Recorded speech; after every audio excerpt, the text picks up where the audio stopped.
Je donnerais cette trame. Faut croire en soi. Voilà, Et vraiment être persuadé, peu importe, même si personne n'y croit, croire en soi, croire en son projet, se donner un maximum de moyens. Savoir se remettre en question, c'est très important. Euh, à l'exemple de mon projet Pompier de Paris. Voilà, 5 ans après, bah oui, je peux y accéder, mais est-ce que pour moi j'aurais eu trop d'orgueil à y aller, comme une revanche, alors qu'en fait le projet n'est plus pour moi, ne me convient plus. Et c'est ça, savoir se remettre en question, savoir dire, bah voilà, ça, là c'est stop, c'est plus pour moi. Je suis quand même allé au bout de la démarche parce que je suis quand même pompier, même si c'est pompier volontaire, ça reste le même métier. Mais voilà, ça fait partie du travail de se remettre en question. Et je dirais à la fin, savoir perdre. Perdre, c'est pas échouer, c'est apprendre vraiment. Et ça, quand on en est conscient, mais c'est une richesse énorme dans l'apprentissage qu'on en fait. L'impossible n'existe pas tant qu'on n'a pas essayé. Je suis Cyril Blanchard, entrepreneur et conférencier. J'aide les sportifs à vivre de leur passion. Depuis de nombreuses années, je côtoie les plus grands coachs et athlètes. Avec Champion de ma vie, je vous propose de découvrir ensemble ces champions au parcours inspirant. Leur singularité va vous surprendre tout autant que leur simplicité. Mon but est simple, vous permettre d'acquérir les clés pour atteindre à votre tour vos objectifs. Tout le monde est capable de réaliser ses rêves, devenez à votre tour champion de ma vie. Bonjour à toutes et tous et bienvenue dans le podcast Champion de ma vie. Alors champion de ma vie, aujourd'hui un champion, de quel sport vous allez voir tout de suite puisque j'accueille cet automne un petit peu humide. Alors vous écouterez ce podcast très prochainement, en général j'ai un différé, là j'en aurai pas trop, ça tombe bien parce qu'on enregistre le 27 octobre et ça va être diffusé d'ici quelques jours avec Joachim Parizeau de Bayard. Comment vas-tu Joachim ? Salut Cyril, salut tout le monde. Et bah ça va très bien, ça va dans cet automne bien humide comme tu as dit. Ouais, t'es où toi là ? Dis-nous un petit peu. Alors moi je suis sur Montpellier, donc en général on est réputé pour avoir d'être le département avec le soleil. C'est pas faux, il fait encore bon en ce moment. Ah, t'as le soleil là, à Montpellier, avec la mer pas loin. Écoute, et pourtant, on va découvrir avec toi ton parcours parce que t'es pas né de moi à Montpellier, t'as voyagé un petit peu, tu vas nous raconter ça dans l'univers de l'Ovalie, mais pas que, parce que t'étais pas prédestiné à faire du rugby, mais on va parler de rugby aujourd'hui, on va parler des valeurs du rugby, mais de plein d'autres choses aussi, parce que ton parcours, il est empreint de rencontres, d'un univers familial aussi qui t'a beaucoup imprégné, beaucoup inspiré aussi. Et avant qu'on rentre sur ton parcours d'ailleurs de vie, nous on s'est vu il n'y a pas très longtemps, donc je voudrais le partager aussi avec nos auditeurs parce que les sportifs qui nous écoutent et puis plus globalement les jeunes qui veulent devenir champions de leur vie, c'est quoi champion de ma vie pour toi d'ailleurs ? Ça signifie quoi ce truc-là ? Et tu as fait dernièrement une conférence champion de ma vie. Qu'est-ce que ça représentait pour toi aujourd'hui avec du recul et le fait de passer sur scène, ce qu'incarne champion de ma vie ? J'aimerais que tu nous racontes un petit peu parce que je te cueille un petit peu à chaud là sur cet événement-là. Alors tout d'abord, donc c'est un événement où on est plusieurs sportifs de haut niveau à passer donc sur scène, à délivrer un message au format TED. Et c'est pas forcément un message qui va revenir sur notre parcours ou autre, mais ça va être de pouvoir partager et délivrer un message qui nous a permis, nous, à un certain moment de notre carrière, de notre vie personnelle, de pouvoir s'en sortir d'une situation plutôt compliquée ou quand il y a un choix qui a dû être fait qui n'était pas évident. Voilà, c'est vraiment de pouvoir éclairer les esprits face à une décision, un choix qui a été fait et qui nous a permis de réussir tous dans notre vie perso ou dans notre carrière. Donc c'était un passage très intéressant. À 23 ans, vivre ça, c'est aussi une belle récompense après les nombreux échecs que j'ai pu vivre. Et c'était une belle revanche pour moi de pouvoir partager et témoigner de cette expérience. Alors on va parler de ces moments de vie difficiles, fait de choix. Avec du recul d'ailleurs, qu'est-ce que t'en retiens quoi de cette expérience toi aujourd'hui ?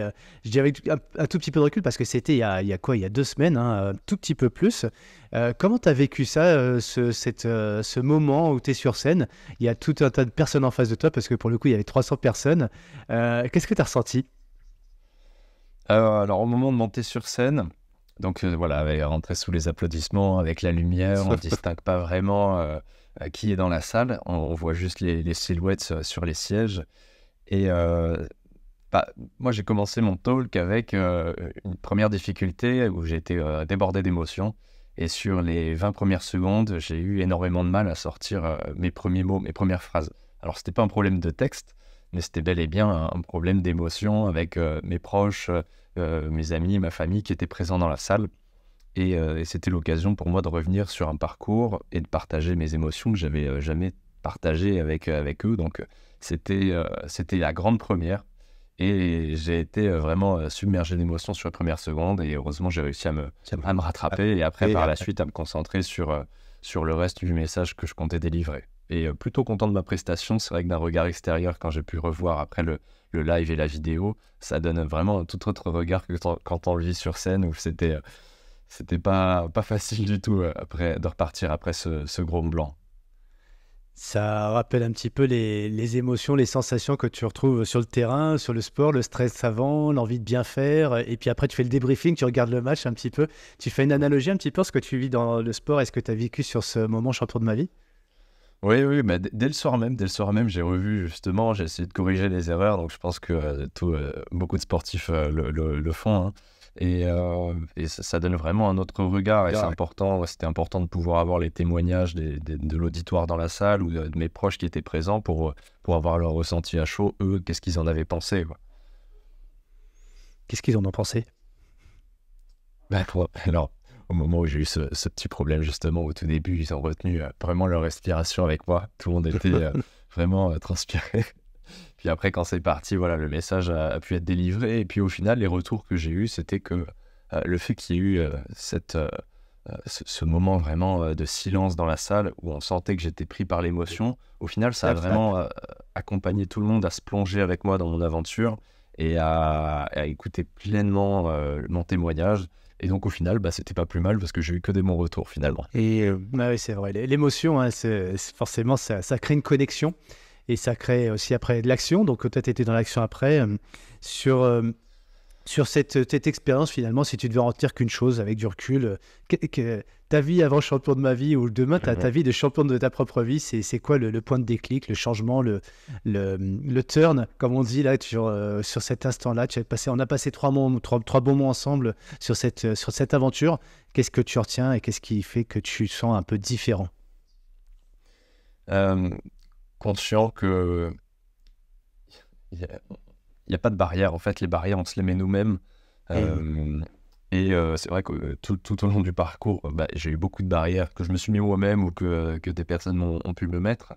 Et en fait, au final, il n'y en a pas. C'est vraiment une force, un mental à avoir, à toujours surmonter, force de résilience et de persévérance, hein, d'où l'enjeu de mon TED, enfin, d'où le sujet de mon TED, justement, de pouvoir témoigner que avec persévérance et résilience, on parvenait à beaucoup de choses et à réaliser vraiment beaucoup de rêves. Ouais. T'as un rêve aujourd'hui là, qui te tient particulièrement à cœur et que tu n'avais peut-être pas avant? Pour l'instant, non. Je savoure l'instant du moment et on verra pour... Non, pas pour l'instant en tout cas. Ouais, tu as déjà réalisé quelques-uns, on va les parcourir ensemble. Et bon, tu nous disais, tu as 23 ans, tu habites à Montpellier, on n'a pas démarré encore tous les deux notre conversation sur ton parcours. On va déjà se projeter un petit peu. Tu as 30 balais, c'est quoi ta vie dans 7 ans, tiens? T'imagines quoi? Alors, évidemment, attention, on n'est pas des visionnaires, on ne sait pas de quoi la vie sera faite. Mais tu t'imagines comment, tiens? Toujours du sport, toujours du rugby? Toujours dans le sport, ça c'est sûr. C'est vraiment cette année où j'ai vraiment pris conscience que j'avais besoin de rester dans un métier passion, dans vraiment quelque chose où j'étais passionné. Donc ouais, pour mes 30 ans, je me vois dans un grand club ou dans une grande entreprise, vendant des équipements sportifs, plus à un poste axé sur le marketing. La communication, beaucoup, ça me plaît énormément, tout ce qui est visuel, photo, vidéo. De pouvoir faire passer des émotions au travers le sport, ça je dirais que ce serait vraiment ma priorité numéro 1. Écoute, c'est tout ce qu'on va te souhaiter. On va se prendre rendez-vous dans 7 ans, en 2030. Et puis, on boira un coup à ta santé sur un gros événement sportif avec plein d'émotions. Moi, en tout cas, j'ai vécu une grande émotion, effectivement. Je la partage à ce que tu disais tout à l'heure sur ce moment où je savais que tu avais un grand message à partager. En plus, empreint de beaucoup de vie affective. Donc, on va commencer peut-être par là. Ta vie, justement, d'enfant, tu me disais tout à l'heure, tu es né à Amiens. Raconte-nous un petit peu ton parcours de sportif dans ta plus tendre enfance, parce que finalement, Joachim, ceux qui nous écoutent ne connaissent peut-être pas forcément, ceux qui nous écoutent connaissent peut-être pas non plus l'univers du rugby, mais pour autant, tu n'étais pas démarré ni à Montpellier, ni dans le rugby. Raconte-nous au tout début, c'était où?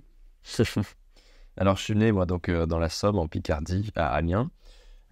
Pour ceux qui connaissent pas, c'est entre Lille et Paris, voilà, c'est en plein milieu.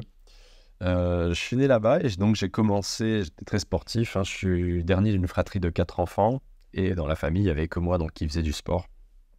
On disait souvent même, et on dit toujours que je fais du sport pour 6 et c'est vraiment le cas. Personne ne fait de sport à part moi. Et donc j'ai commencé avec de la natation d'abord, du judo.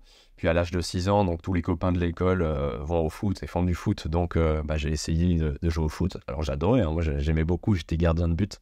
C'était très plaisant, c'était très sympa.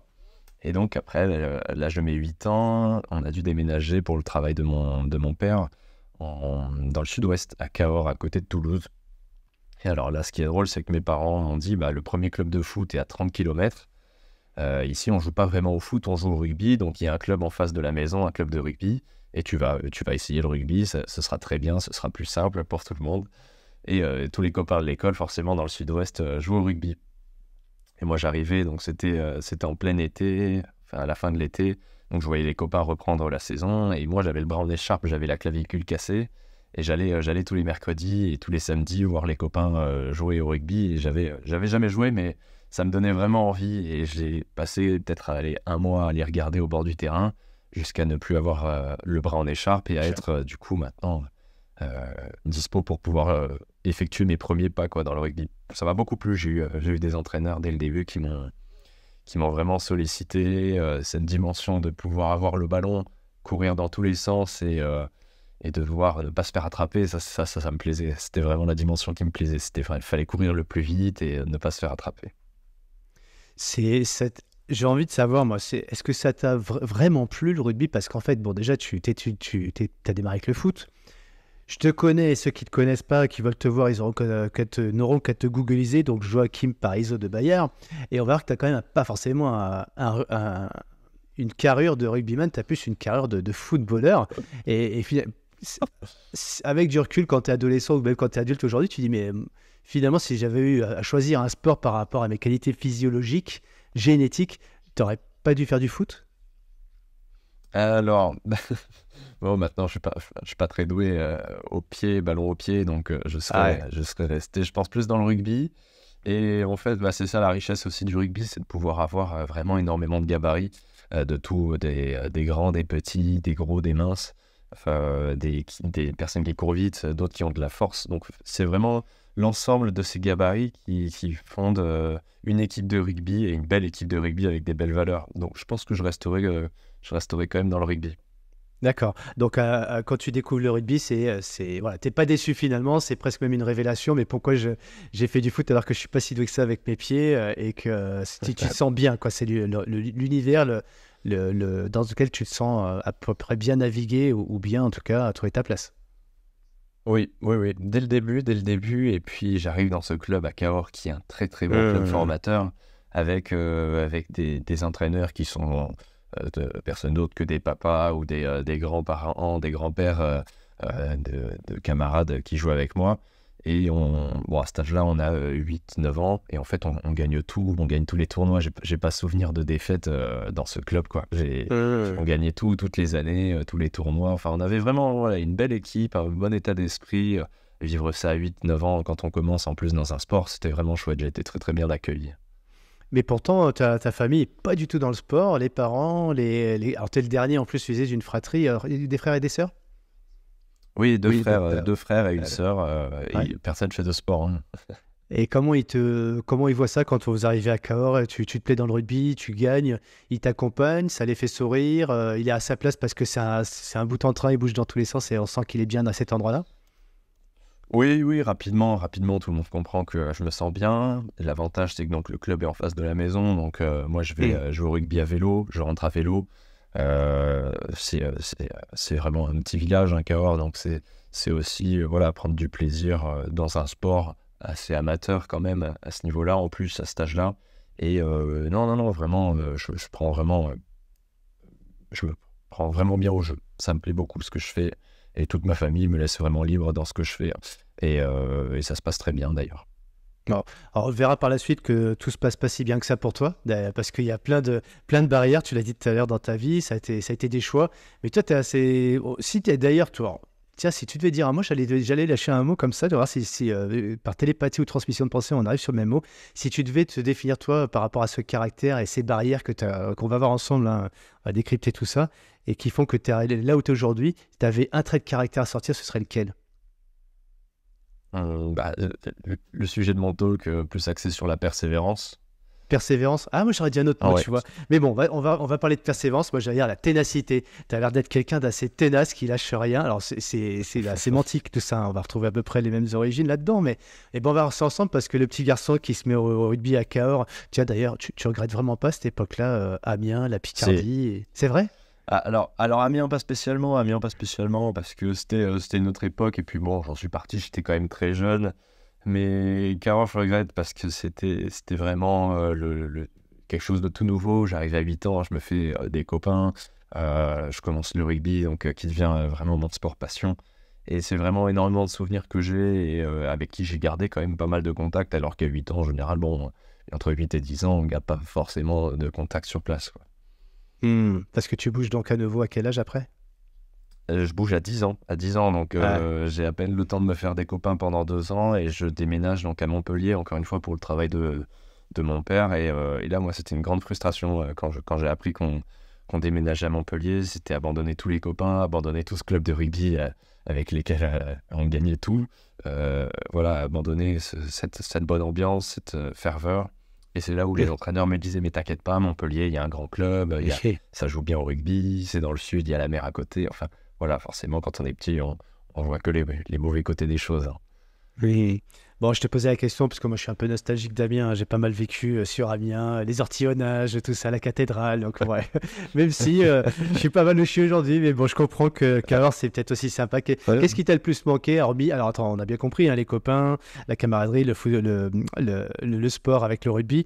Mais est-ce que tu as un élément visuel, tu vois, de cette ville tu dis pour toujours, je me souviendrai de Cahors. Et c'est quoi? T'as un monument ou un endroit dont tu te souviens particulièrement à Cahors? Le stade? Alors, non, mais c'est vrai, ce serait le stade, parce que juste avant le stade, il y avait une très grande piscine, ça s'appelait l'Archipel. Il y avait une piscine intérieure, extérieure, avec des toboggans. Et moi, c'est vraiment cette image de toujours faire le trajet en vélo, à l'aller, le retour, passer devant cette piscine, arriver au stade. En plus, le stade, c'est un très grand complexe avec plein de terrains. Et bon, j'ai pas eu l'occasion d'y revenir souvent à Cahors, mais ça m'a fait plaisir. Je suis revenu il y a 2 ans avec ma chérie. D'ailleurs, j'ai l'impression que je retournais un peu en pèlerinage sur mes premiers pas dans le rugby, et de voir que rien n'avait changé, que les membres des clubs, du club et de l'éducation, c'était les mêmes. Ça m'a fait énormément plaisir de tous les revoir. Ah, j'imagine aussi. Oui, avec quelques années en plus, hein. Et une moustache en plus. Je dis ça pour ceux qui le verront sur YouTube. Il y a la moustache que je n'avais pas vue il y a 2 semaines et qui est là aujourd'hui, donc très sympa. Et puis d'ailleurs, pour ceux que... Tiens, tu peux nous raconter, derrière toi, il y a un maillot. C'est quoi le maillot? Alors, c'est le maillot de Carcassonne. Voilà, je suis fervent collectionneur, moi, de maillots de rugby, des maillots de professionnels, de joueurs, de matchs. Et donc, c'est le maillot de la saison dernière, il y a 2 ans, de Carcassonne. Voilà, qui évolue en Pro D2, qui est maintenant national. Ah, ils sont passés du coup, ils sont passés en national. Voilà, ils sont descendus en national, suite à une contre-performance en fin de saison, voilà. Ah, c'est sur des choses qui arrivent, comme d'ailleurs les Violets à côté de chez moi, ils sont pareil, même chose. Écoute, c'est la vie. Donc toi, tu arrives à Montpellier et là, ça se confirme, hein, donc tu tombes dans une nouvelle structure, nouveau club, ça se passe bien et ça devient sérieux pour toi. À partir de quel moment le rugby, tu dis, bon, en tout cas, c'est sympa, les valeurs, je m'y sens bien, la camaraderie, mais tu dis, bon, maintenant, j'ai envie que ce soit sérieux, quoi. Oula, ça arrivera bien plus tard. En fait, quand j'arrive à Montpellier, donc j'ai 10 ans, et dès que j'arrive, je passe. Alors déjà, à 10 ans, il y a plein de tests d'entrée de sélection pour le club de Montpellier. Je les passe. Et il y a 4 équipes. Donc il y a l'équipe A, B, C et D de mémoire. Et donc, en fait, ils classent en fonction du niveau les joueurs dans les équipes, A étant la meilleure et D étant les moins bons. Et donc, très rapidement, sur les premiers entraînements, je suis mis dans la B, puis après avec la A. Et en fait, avec la A, c'était des compétitions tous les week-ends. On partait vraiment tout le week-end, du vendredi soir au dimanche soir, à 11 ans, aller à l'autre bout de la France pour faire des compétitions. Bon, moi, ça me plaisait pas forcément. Mes parents, ils appréciaient pas que je sois jamais là tous les week-ends. Donc en fait, ils essayaient de limiter un peu ces déplacements que je pouvais faire. Donc, je limitais pour les entraînements, les déplacements. Et j'avais des remontrances d'ailleurs des éducateurs qui me disaient attention, si tu viens pas à suffisamment de tournois, tu vas être rétrogradé en équipe B. Mais moi, je faisais tout pour être rétrogradé en équipe B parce que c'est là où il y avait tous mes copains, alors que l'équipe A, voilà, c'était trop compétitif et ça me plaisait pas. Donc au final, moi, ça m'allait bien.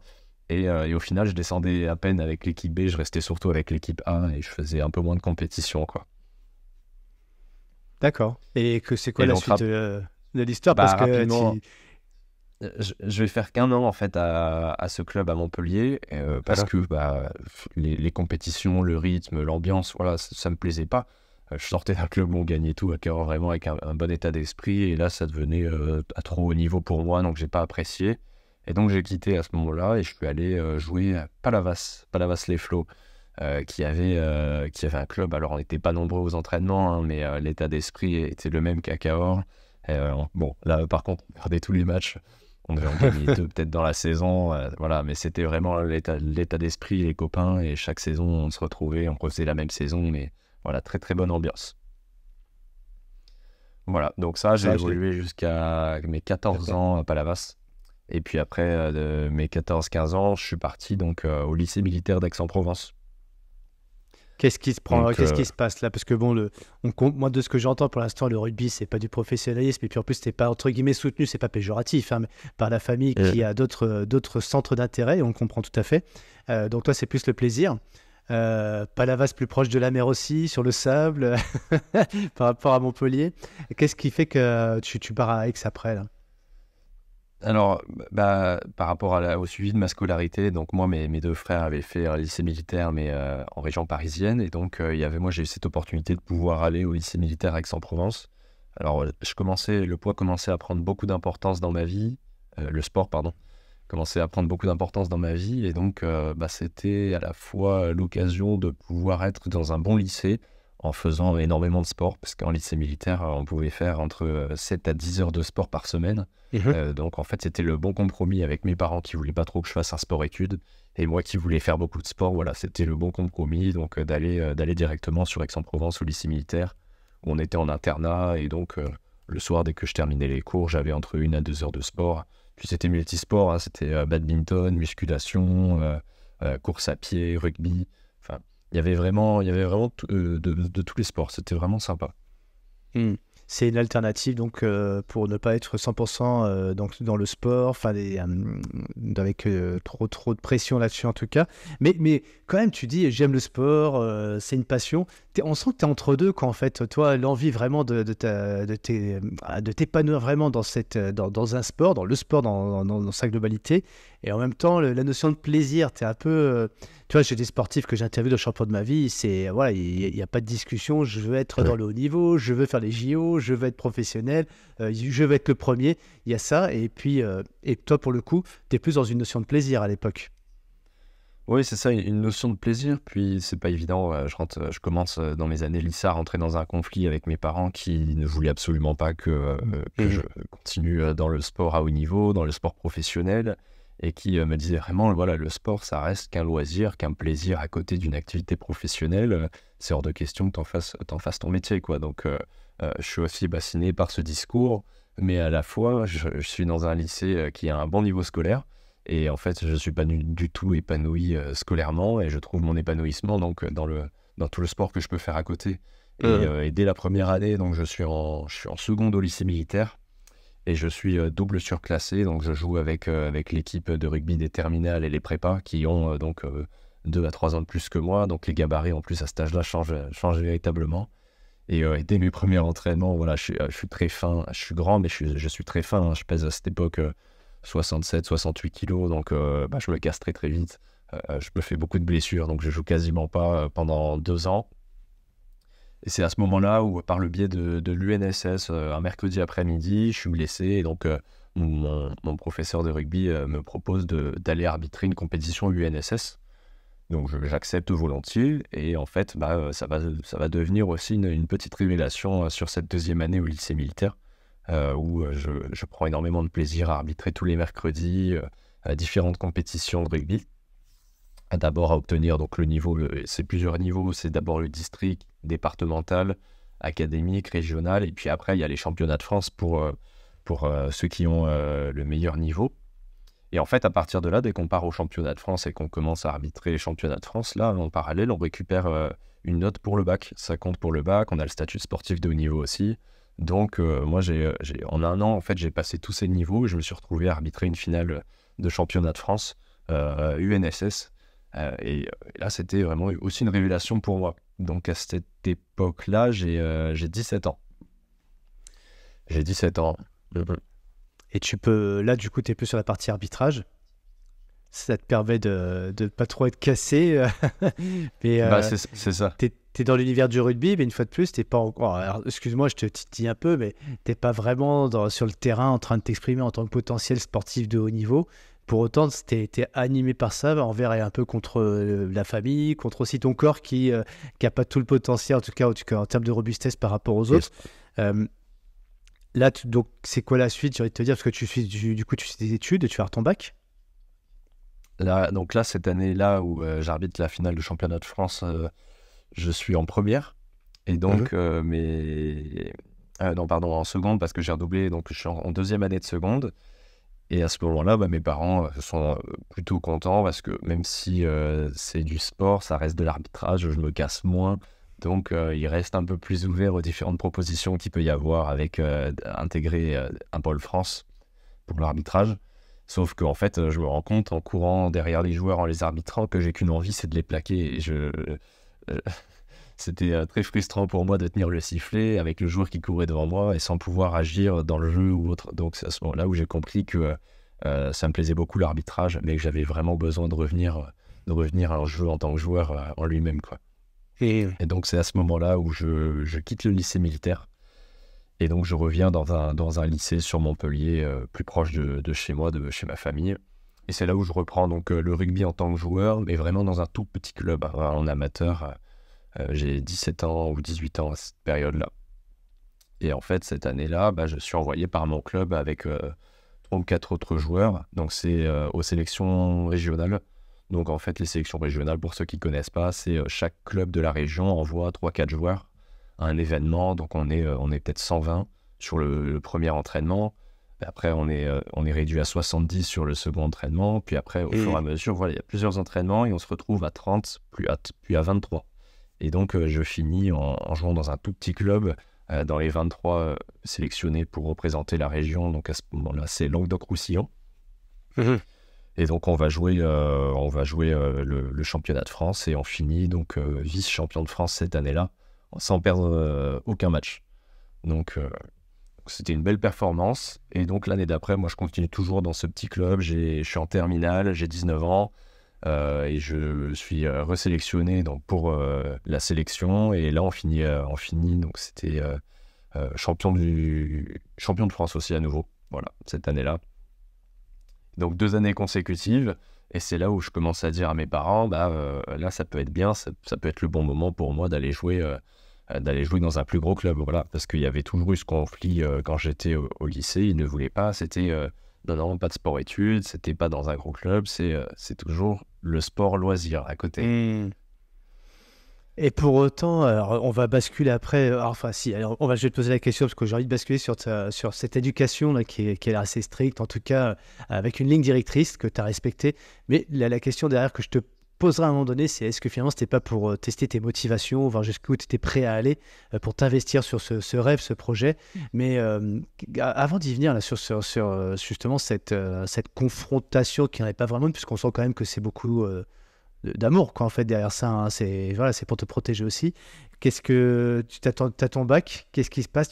Toi, à ton niveau, il y a des opportunités, des rendez-vous, des rencontres, ou c'est parce que justement il y a cette évolution dans le rugby qui fait que ça continue dans la machine en fait et dans une sorte de continuité. Comment ça se passe après? Alors en fait, pendant mes années lycée, donc j'arrête pas de dire à mes parents, c'est le moment, regardez, je suis sélectionné, on est champion de France, enfin, c'est qu'il y a du niveau, je suis resélectionné la 2e année d'affilée, donc je leur dis, voilà, c'est le moment, et vraiment, il y a rien qui est possible selon eux. Hein. Et moi, c'est vraiment un grand moment de frustration à ce moment-là, parce que ils viennent me voir très très peu au match, même en sélection, ils viennent très peu. Ils viennent pas, ouais. Ah ouais. Ouais, je sens que ça a peu de poids, peu d'importance pour eux, et ils ne sentent pas en fait la représentation et le poids que ça peut avoir moi dans ma vie, où je leur fais comprendre que scolairement je suis pas bon, dans le sport je suis bon, et pourquoi ils s'obstinent à me voir réussir scolairement alors que je peux essayer de réussir dans le milieu sportif, quoi. Et donc il y a vraiment ce conflit, et j'avais vraiment ce sentiment qu'ils ne comprenaient pas mon point de vue. Tes frères et sœurs, pareil? Et donc, mes frères et sœurs, pareil, et qui n'étaient pas mes frères et sœurs, comme je le raconte dans mon talk, à un moment, donc je faisais énormément de musculation, notamment le soir, en sortant du lycée à 22 ou 23 heures, à m'entraîner, parce que ma salle était ouverte 24 heures sur 24. Et donc, mon frère aîné qui vient me chercher et qui me dit « T'arrêtes de jouer, tu rentres à la maison, on te cherche de partout ou quoi ?» Alors que je suis simplement en train de m'entraîner et d'essayer de prendre du poids parce que mon gabarit est un peu léger. Donc, voilà, ils ne comprenaient pas que c'était une notion de travail qui avait énormément d'importance pour moi et qui faisait un bien fou aussi dans mon bien-être personnel. Tu t'accroches à qui à ce moment-là là, parce que au niveau familial, il n'y a pas cette compréhension, ce soutien, et toi, c'est plutôt une souffrance, des points de douleur qui s'accentuent. C'est quoi alors, tu sens intrinsèquement que tu aimes ça, que tu es fait pour ça, etc. Mais tu as une personne de confiance qui te soutient par rapport à ça, d'autres joueurs. À qui tu t'accroches? Non, à cette époque, c'est assez compliqué. Je me retrouve vraiment seul. Vraiment seul parce que j'ai quelques bons amis, mais eux qui forcément ne sont pas aussi impliqués que ça dans ma vie personnelle. Et c'est vraiment la rupture totale entre l'ensemble de ma famille et moi-même, quoi. Donc je m'entraîne en fait dans mon coin. Je m'entraîne 2 fois plus. Enfin, quand je vais aux entraînements de rugby, j'y vais une demi-heure avant pour essayer de faire des footings avant. Enfin, ça a commencé comme ça, quoi. J'essayais vraiment de pouvoir en faire toujours plus. Mais j'étais vraiment seul dans ce combat. C'était vraiment pour moi développer un état d'esprit de compétition, alors que pourtant je suis pas du tout compétitif ou autre, mais au final qui permet de construire un mental et un physique après par la suite. Ouais. C'est assez singulier, ça, je trouve, tu vois. Alors, je te connais, hein, Joachim, mais j'aime bien découvrir encore un peu plus les choses, tu vois, au travers de ce podcast, et puis pour que les gens comprennent aussi la motivation. Alors, souvent, tu vois, dans les personnes que je podcaste, souvent, c'est une rencontre et quelqu'un qui t'allume la flamme, tu vois. Souvent, ça va être un coach qui va aussi te permettre de t'améliorer, et forcément, ça te donne de la confiance ou de la famille, etc. Et c'est rare, je trouve, d'avoir ce truc intérieur qui fait qu'on lâche pas. Tu te l'expliques, toi, justement. Alors ouais, tu es au bon endroit, tu sais que tu aimes ça, mais comment tu le ressens? Comment tu fais pour pas lâcher alors que y a rien auquel tu peux t'accrocher dans ton environnement? C'est vraiment à l'intérieur. Comment tu ressens ça, toi? Moi, c'est perturbant pour moi, je t'avoue, parce que moi, j'ai toujours eu cet appétit pour ce qui vient de l'extérieur. Et à l'intérieur, je sais jamais trop quoi faire, quoi, tu vois. Et toi, tu sais ça, j'aimerais bien connaître ça. Alors, je pense que je m'inspire aussi beaucoup de mon papa. Pour ceux qui ne savent pas, donc, mon papa est donc en fauteuil roulant tétraplégique depuis son jeune âge. Et donc, lui, il est parvenu à être premier préfet de la République, donc en fauteuil roulant. Et je pense que je m'en inspire beaucoup de cet aspect mental où il n'y a pas en fait de limite. Encore, comme je le disais au début, il n'y a pas vraiment de rupture, de limite, des barrières qu'on peut se mettre soi-même.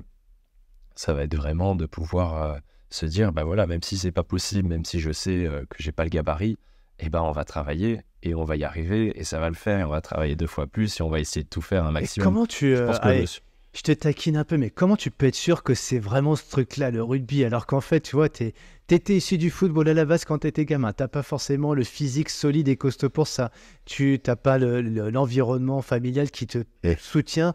Et toi, tu te dis intérieurement, non, c'est ça, et je le sens. Mais comment t'arrives à le sentir, tu vois? C'est dans ton corps, c'est dans ton trip, dans ta tête, je sais pas, c'est où dans ton cœur?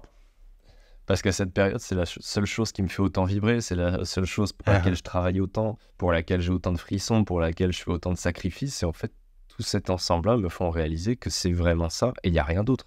C'est vraiment cet ensemble, cette atmosphère qui va me permettre, moi, de m'élever physiquement et psychologiquement sur un meilleur niveau. Et c'est vraiment je pense, cette montée en puissance qui me fait grandir. T'as raison d'exister, presque on a le sentiment, c'est comme ça, d'être, en fait, elle est sur le terrain, quoi. Elle est dans cet univers de rugby, quoi. Oui, c'est là que tu te complètement. Et sens... puis accompagné aussi par les différents éducateurs et donc les sélections, où là je me dis, voilà, et ça se confirme, je ne suis pas seul dans ma démarche, il y a bien un potentiel dedans, quoi.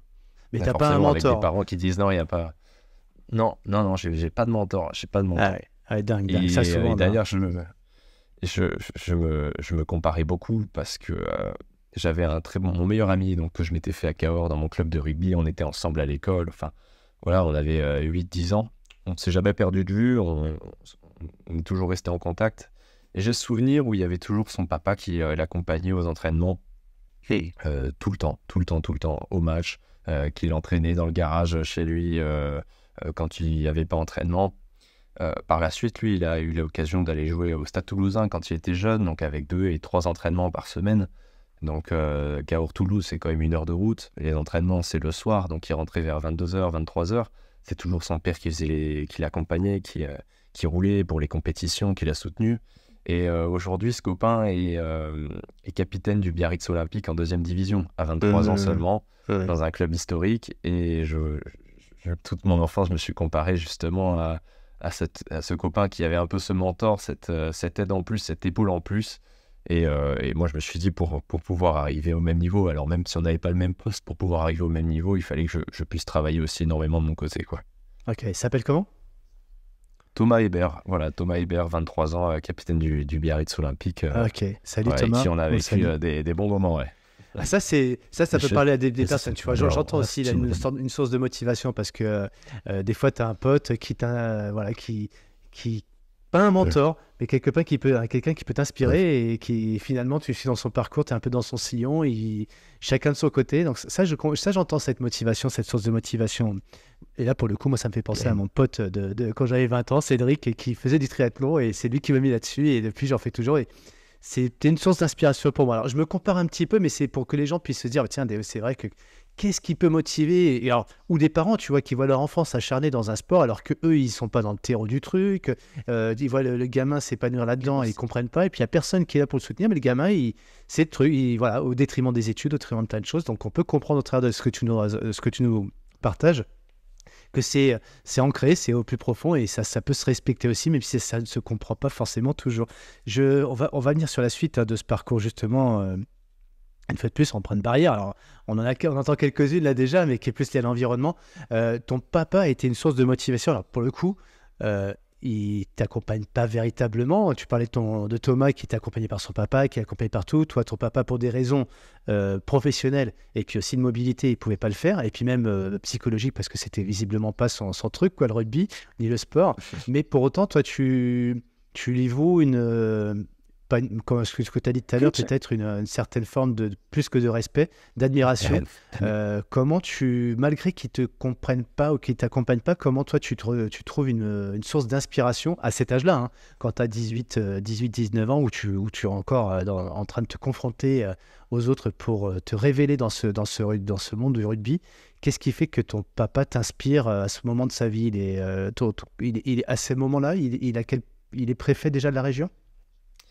Il est préfet, alors il n'était pas préfet de région, il était préfet, ça s'appelle préfet en mission de service public, donc il y a 5 préfets comme ça en France qui sont répartis sur le territoire, qui réalisent une mission directement pour l'Élysée, donc il n'était pas préfet de région, mais il était préfet, il avait à ce moment-là donc une activité professionnelle qui le prenait énormément de temps, hein, tout du long en fait, surtout de ma période de lycée, donc Rapidement, j'ai dû être autonome. Je suis passé par l'internat, donc forcément, ça permet de gagner en autonomie.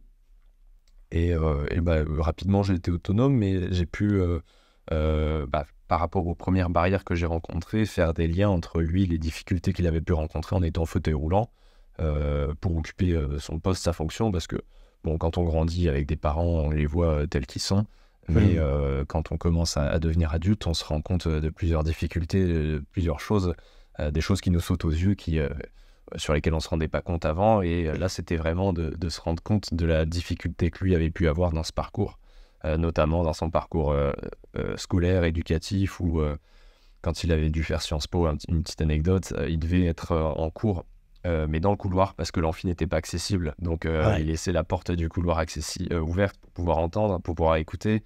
Une autre anecdote, c'est que vu qu'il ne pouvait pas faire de sport, on lui a rajouté une autre matière. Voilà, c'est des choses en fait qui seraient impensables maintenant, quoi. Mais voilà, de se dire tout ce parcours, tout ce combat qui a été réalisé pour en arriver là, c'est pas pour rien. Et il n'y a pas de barrière, il n'y a pas de limite.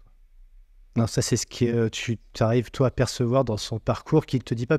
J'imagine que quand on fait Sciences Po, qu'on est après préfet, qui plus est avec une paraplégie, c'était quelqu'un d'expressif qui exprimait les choses avec toi ou sa famille, ou bien non, qui était vraiment missionné dans son... c'est une vraie mission qu'il a d'État et finalement peu d'échanges ou pas suffisamment pour pouvoir toi te faire comprendre ce que lui vivait et te l'enseigner à toi dans ton univers qu'est le rugby, quoi. Non, alors, non, on n'avait pas d'échange vraiment très profond axé sur ça, mais ça se ressentait en fait. Ça se ressentait, je dirais, dans le quotidien en fait, et tout ce qui pouvait se représenter sur des représentations officielles, le respect que les gens avaient et qu'ils connaissaient sur la vie de mon papa. Enfin, il y avait certaines choses, il y a un paquet de choses que j'ai appris au long de rencontres, d'interviews, de plateaux télé que je connaissais pas forcément en échangeant avec lui, mais c'est vraiment de prendre du recul et de prendre conscience de tous ces aspects-là avec lesquels j'ai jamais eu l'occasion de parler sur des aspects trop profonds qui m'ont permis, moi, de prendre cette conscience, ouais. Ouais, ça se fait plus de façon invisible. Et toi, toute cette bataille, entre guillemets, ou lui, tout ce qu'il a dû affronter pour réussir dans cette mission d'État, pour toi, ça t'a de façon invisible inspiré, quoi. Parce que si on reprend un petit peu l'historique, quand même, ton papa a eu la Légion, enfin, je pense qu'il a eu plein de mérites pour tout ce qu'il a fait dans sa carrière, il a dû beaucoup donner de sa personne et dans sa mission, sans qu'il te le dise, mais toi, tu as bien senti ça. Et, alors, on a parlé pour toi de persévérance, mais c'est toi, tel que on va avoir un peu on a fait le teasing tout à l'heure pour voir un petit peu cette persévérance pour la suite de ton parcours. Mais ton papa, si tu devais me résumer entre guillemets en un mot son caractère ou ce qu'il t'a enseigné, lui, ce serait plutôt quoi? Combattant.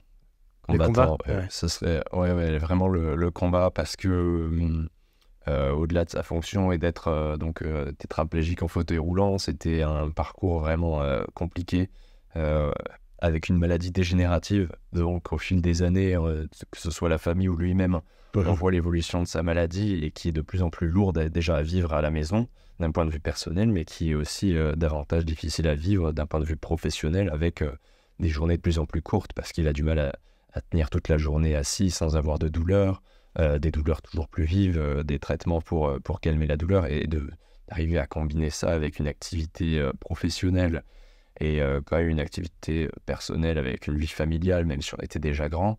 Enfin, c'est quand même remarquable, quoi. Et moi, je m'inspire beaucoup de cette puissance-là, de cette puissance de caractère, de cette force, ouais. Ouais, ce côté combattant. Et ta maman, du coup, se consacrait son temps à la famille, ou aussi qu'est-ce qu'elle faisait à côté?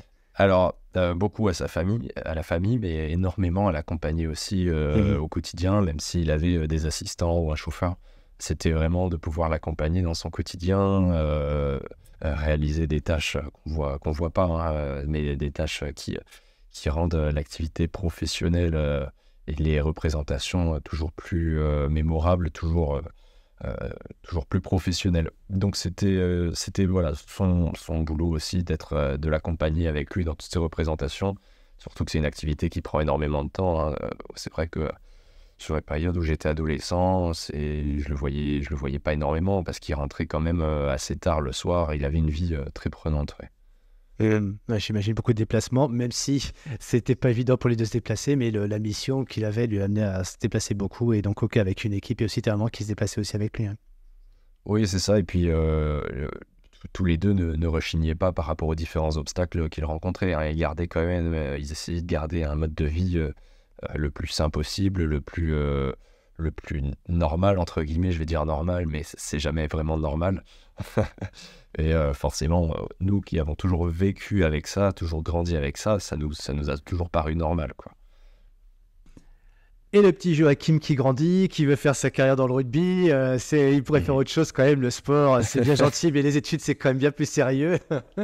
Donc, t'en es où? Tu finis par avoir ton bac ou non, ça devient vraiment trop compliqué, les études, comment ça se passe?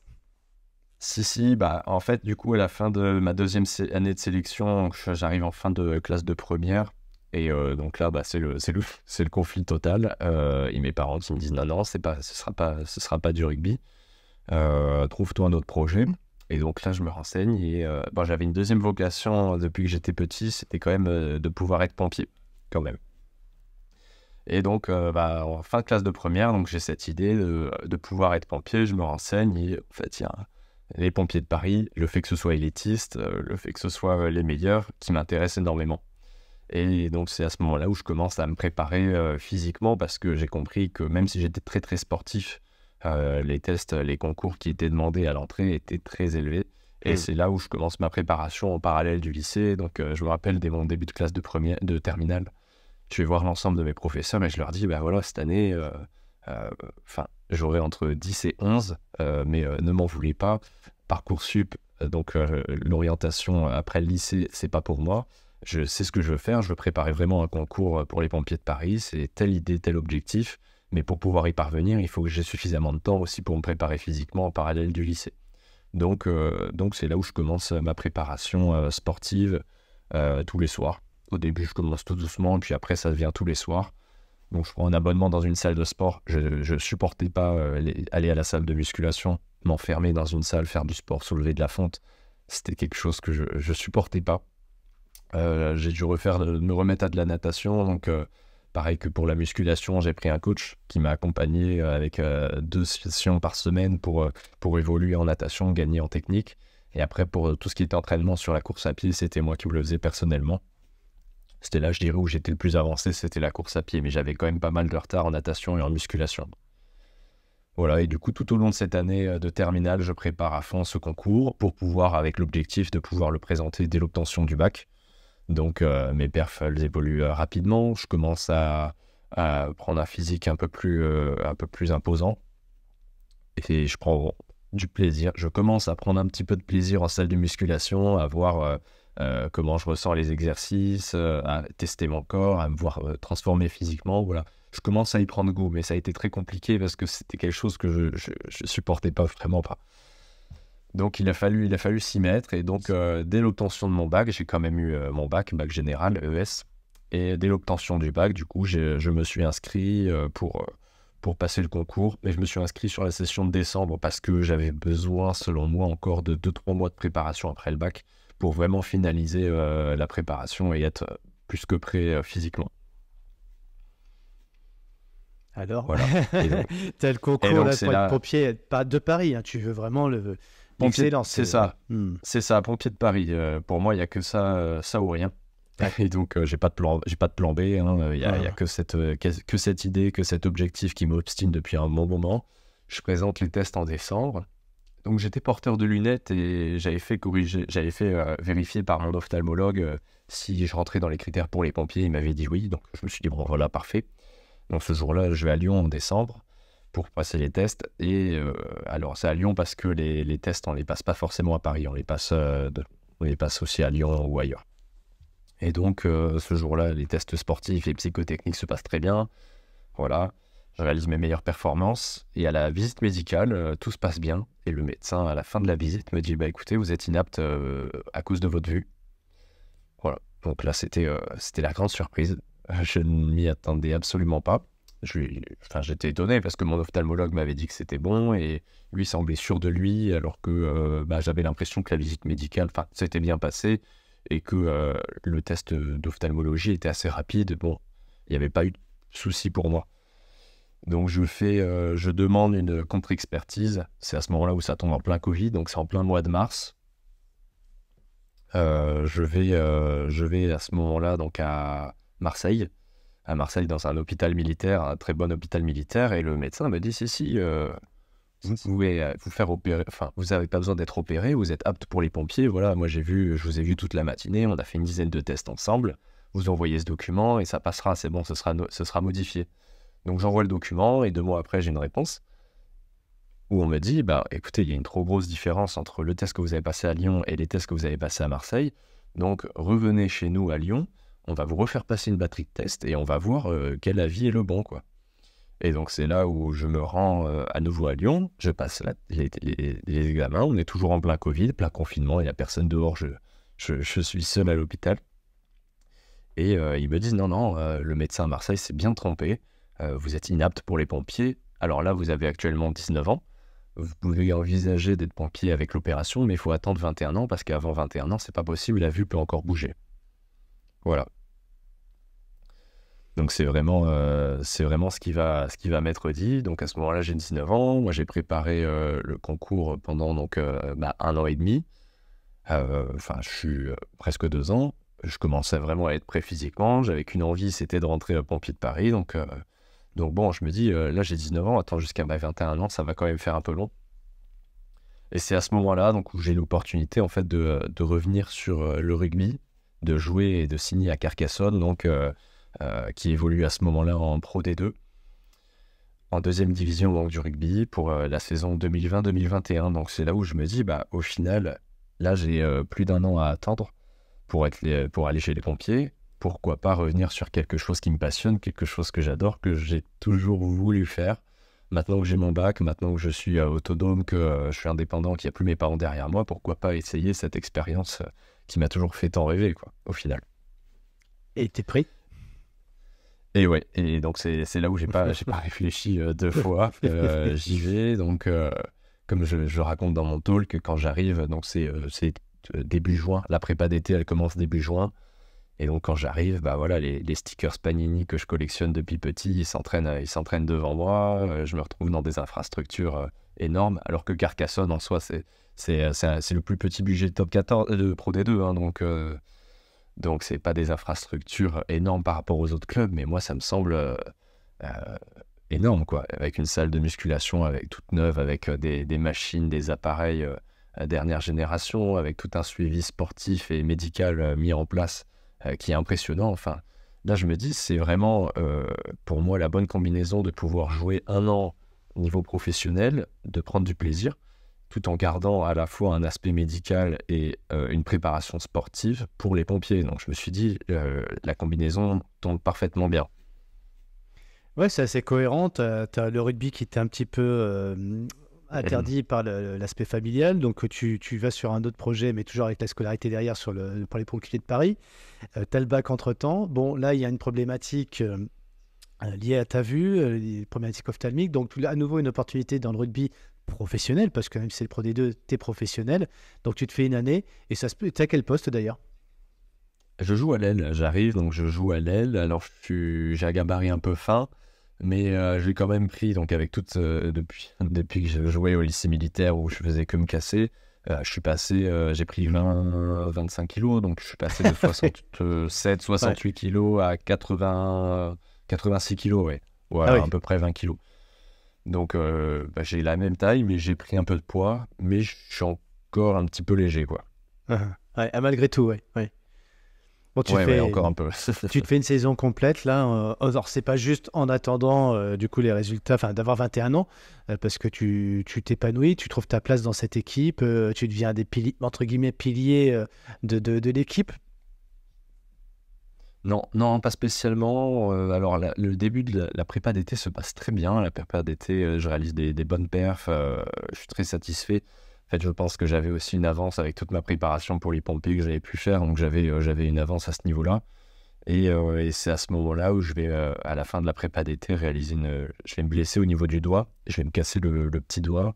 Et le temps que j'ai toute la rééducation qui soit faite, qui soit mise en place et que je puisse reprendre le contact, reprendre l'habitude, parce que un petit doigt en soi, on se dit c'est rien, mais en fait ça change toutes les habitudes pour attraper un ballon, pour attraper, pour plaquer, enfin ça change tellement de choses qu'en fait pendant 2 mois ça m'a mis un peu au tapis quoi. Et c'était sur tout le début de saison, donc ça c'était pas évident. Et donc au moment où je commence à revenir de cette blessure, après avoir fait énormément de rééducation, à la rééducation, alors au début on attrape des balles de ping-pong, après des balles de tennis, après des ballons, on essaye vraiment de se réhabituer au mouvement. Parce que je me rendais compte, je faisais tomber énormément de ballons, je faisais énormément de fautes de main, beaucoup plus qu'avant, juste avec un simple petit doigt en fait au final. Et à cette période-là, du coup je reviens, mais l'équipe elle est déjà assez bien implantée, alors que pourtant ça fait pas longtemps que la saison a commencé, hein. Et je me retrouve à devoir essayer de gagner une place par rapport aux concurrents qui sont déjà en place. Ouais. Et en plus, ça tombe au même moment que le décès accidentel de mon papa à ce moment-là. Donc là, je dirais que c'est le début de la descente aux enfers. Ouais, elle est compliquée. Voilà, c'est vraiment le moment où là, je me dis, mais le ciel me tombe sur la tête. Les pompiers, je dois attendre mes 21 ans. Là, je joue pas avec mon équipe de rugby. Et puis mon papa décède accidentellement. Donc là, c'était vraiment le fond, quoi. Donc ça, c'est en octobre. C'est en octobre. Et donc, je perds pas espoir par rapport à mon projet de devenir pompier. Donc, je prends rendez-vous pour envisager de me faire opérer. Même si je me fais pas opérer à mes 21... Enfin, même si je dois attendre de me faire opérer à mes 21 ans, je peux quand même commencer les démarches à 20 ans et demi pour voir si c'est bon pour l'opération ou non. Et donc, à ce moment-là, donc, à peine 2 mois après le décès accidentel de mon père, je me rends à Paris dans un très très bon hôpital reconnu comme un des meilleurs hôpitaux d'Europe pour les opérations des yeux. J'en avais entendu beaucoup de bien. Je réalise une dizaine de tests sur toute la matinée et c'est là où le médecin me dit écoutez, en fait, vous n'êtes pas opérable, vous ne rentrerez jamais dans les critères pour les pompiers, faut changer de métier, quoi. Faut balayer un peu cet espoir que vous aviez, auquel vous vous accrochez depuis tant de temps. C'est la double descente aux enfers, là. Là, c'est très compliqué. Là, ce jour-là, il y a ma mère qui est avec moi. Je sens mon cœur battre terriblement. Mon cœur était en train de transpercer ma poitrine, j'avais l'impression qu'il partait. Et là, je me dis, mais qu'est-ce que je fais où est-ce que je me retrouve à voir tout de négatif qui tombe sur moi, quoi. Ouais, c'est tout le ciel qui s'écroule. Ça dure combien de temps, cette sensation de dire personne ne veut de moi, entre guillemets, enfin l'univers ne veut pas de moi. Cette période-là, elle est longue. Ça se passe comment et combien de temps? Alors, c'est étonnant, mais ça dure qu'une seule journée. Okay. Ça dure en fait qu'une seule journée parce que donc on m'annonce ça dans la matinée. Ouais. Je rentre, je dors toute l'après-midi, toute la nuit, je me suis enfermé dans le noir, je voulais vraiment rien faire. Et en fait, le lendemain, au moment où on redescendait de Paris sur Montpellier, je continue à regarder des ophtalmologues qui sont très réputés pour les opérations des yeux, même les plus compliquées. Et je commence à envoyer un premier mail à un ophtalmologue, un second, à essayer d'avoir un peu leur avis ou quoi, sachant que je venais quand même de faire 4 hôpitaux militaires et des très bons hôpitaux, celui de Paris qui était très bien réputé, donc, mais je perdais pas espoir. J'ai quand même envoyé des mails à ces ophtalmologues-là et ils me disaient écoutez, il faudrait qu'on se rencontre pour voir votre pathologie, quoi. Et puis finalement, Finalement, en fait, je comprends que ce ne sera pas possible, c'est qu'il n'y a pas d'espoir. Et donc, je continue quand même de finir ma saison dans le club de Carcassonne, où ça se termine pas forcément bien. Voilà, je me suis dit, au début, quand j'ai commencé la saison, je me suis dit, potentiellement, s'il y a des opportunités qui se présentent, pourquoi pas rester dans le rugby, voir ce qui peut être intéressant. Même si j'avais le projet d'être pompier, je me suis dit, ça peut quand même être bien en fonction des opportunités. Et puis en fait, rapidement, je vais voir que je n'étais pas forcément sur la même longueur d'onde que les managers ou que mes coéquipiers qui étaient dans le club. Voilà, je partageais pas forcément les mêmes valeurs qu'eux. Et ça rendait compliqué mon intégration au sein de l'équipe. Et c'est ça voilà, qui m'a fait dire, bon, à la fin de la saison, je pars. Et en plus, là, tu disais tout à l'heure, alors, c'est peut-être moi qui n'ai pas tout suivi, et je pense que les auditeurs sont plus attentifs que moi, mais qu'est-ce qui s'est passé 24 heures après cette annonce, en fait, à Paris, qui te redonne de l'espoir encore plus, alors qu'il semblait être presque perdu, quoi. Bah, en fait, même quand j'ai l'avis négatif, alors bah, forcément, il y a le contre-coup, donc il toute la journée. Et le lendemain, je me dis, mais il doit forcément y avoir une position, une solution. Je peux pas rester dans cet état avec ma correction où on me dise non, c'est pas possible. Et en plus, ce qui est le plus frustrant, c'est que les aptitudes médicales pour les pompiers de Paris sont les mêmes que pour les pompiers professionnels, pour les pompiers volontaires. Donc, je pouvais vraiment pas être pompier, quoi. C'était non. Donc, bah, je me suis quand même dit, allez, je m'accroche, et j'envoie des mails aux spécialistes, mais voilà, qui m'ont répondu que c'était pas possible. Ça, à ce moment-là, c'est là où, bah voilà, j'ai commencé à me dire, bah le métier de pompier en soi, ce sera pas possible. Il faut que je pense à autre chose. Alors, j'avais quand même l'idée d'un engagement qui avait du sens pour moi. Donc, je me suis retourné vers l'armée parce que les pompiers de Paris sont quand même militaires. Donc, je me suis tourné vers l'armée en regardant les options qui étaient possibles pour moi avec ma correction, avec ma vue, même si j'étais pas opéré, voilà, qu'est-ce qui serait possible. Et donc, c'est là où il y a plusieurs solutions qui étaient envisageables, dont les chasseurs alpins, avec comme ironie du sort. Donc, ça tombait 3 mois après le décès de mon papa et de l'annonce pour les pompiers. Donc, 3 mois après, donc je termine ma saison et j'intègre les chasseurs alpins. Et la devise du bataillon des chasseurs alpins, c'est sans peur et sans reproche, qui est en fait la devise du chevalier Bayard. Et donc mon nom entier, c'est Parisot de Bayard, voilà, descendant du chevalier Bayard. Donc c'était un petit clin d'œil aussi pour moi, quoi. Je comprends mieux. Alors, je vais le faire maintenant.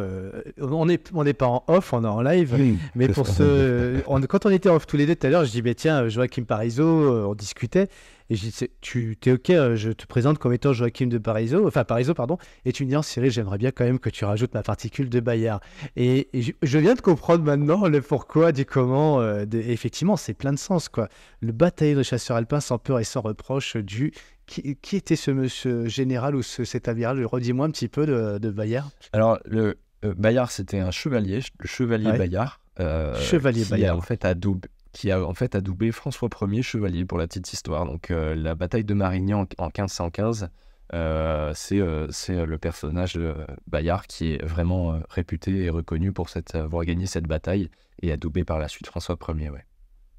Tu vas nous faire aimer l'histoire, Joachim, maintenant, grâce à cette anecdote. On retient mieux les histoires, les dates et puis les noms des gens quand on a l'histoire qu'il y a derrière. Merci pour l'histoire du chevalier Bayard. Donc là, le chasseur alpin, c'est à quel endroit? C'est à Chambéry. Chambéry, c'est le 13e BCA. Voilà, donc je me retrouve là-bas pendant plus de 2 mois et demi.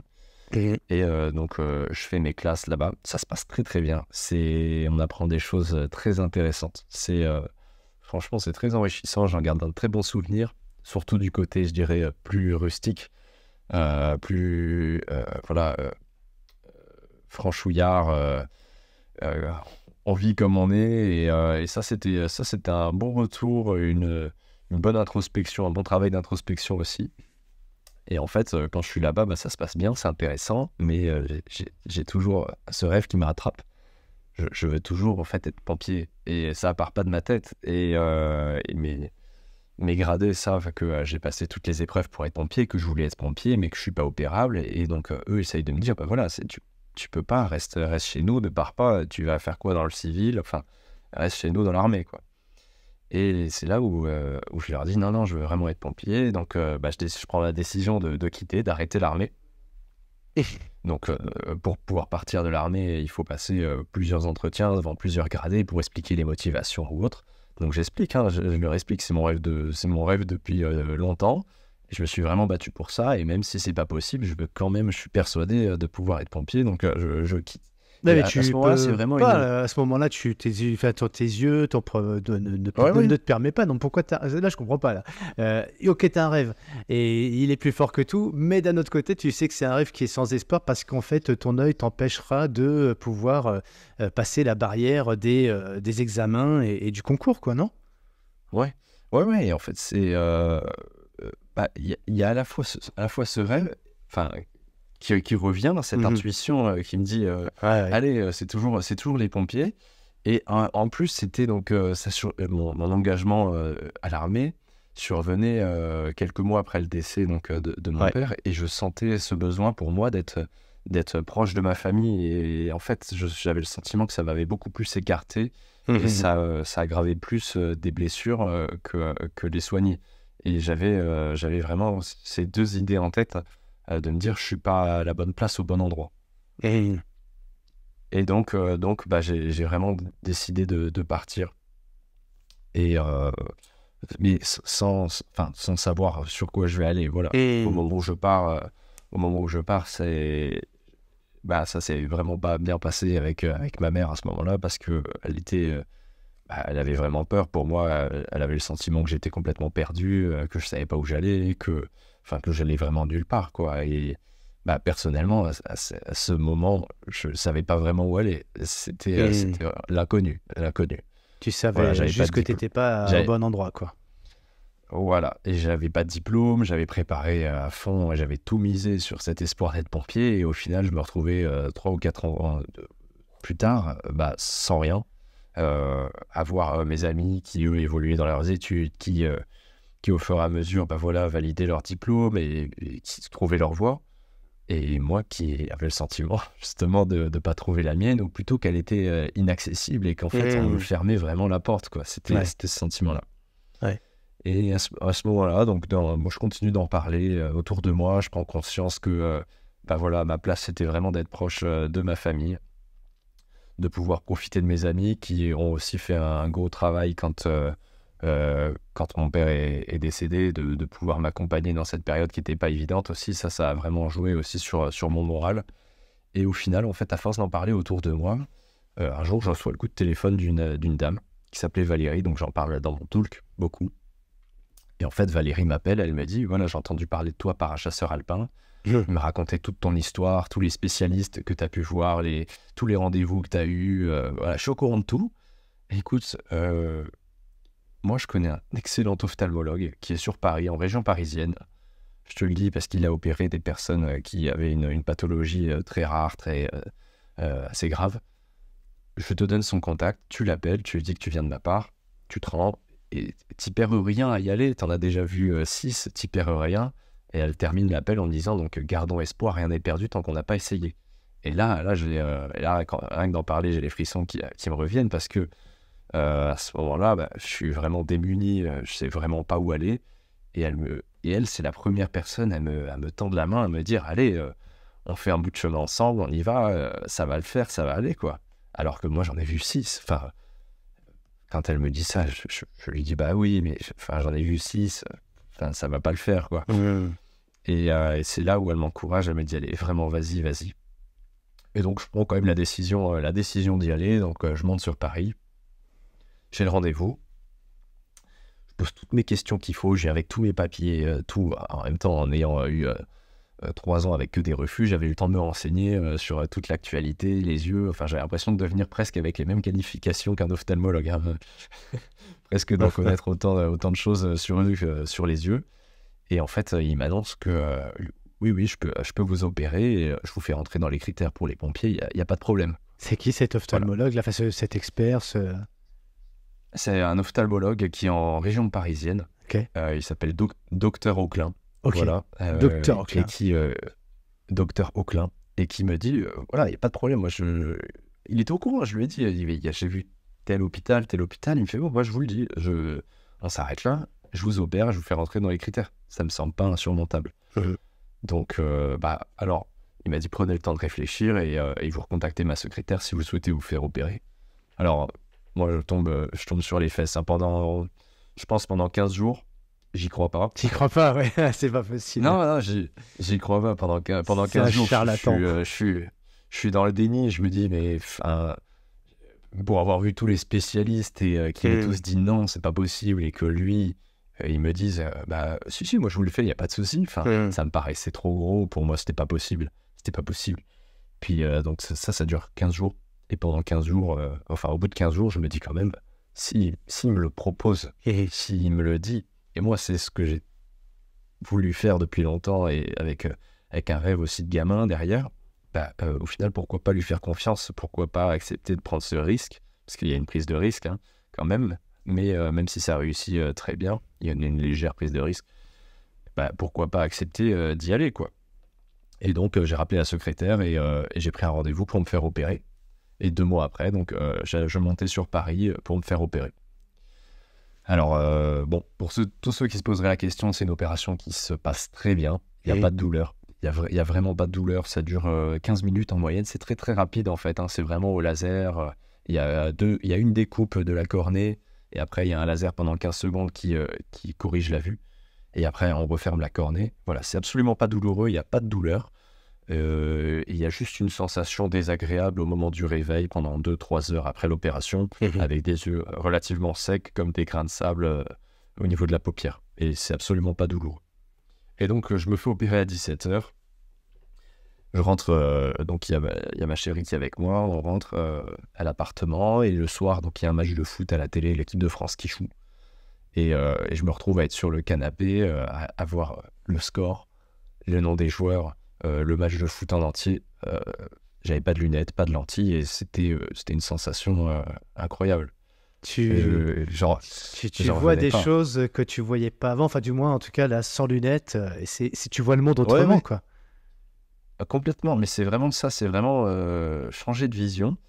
Et puis pendant une semaine, même au moment de me coucher ou au moment de me lever, tous les matins, j'avais ce réflexe de vouloir attraper mes lunettes, mais en fait que je n'avais plus, quoi. Et t'as plus besoin. Voyais, voilà, et je retrouvais ma vue en même pas 24 heures, parfaitement bien, sans lentilles, sans lunettes, et je voyais, mais vraiment normalement, quoi. Et pour moi, c'était incroyable, et je me suis dit, mais est-ce que ça va durer longtemps comme ça ou autre? Donc j'ai eu le rendez-vous après de post-opération qui intervient 15 jours après l'opération ou un mois. Et voilà, et la cicatrisation se passait bien, enfin, impeccable, quoi.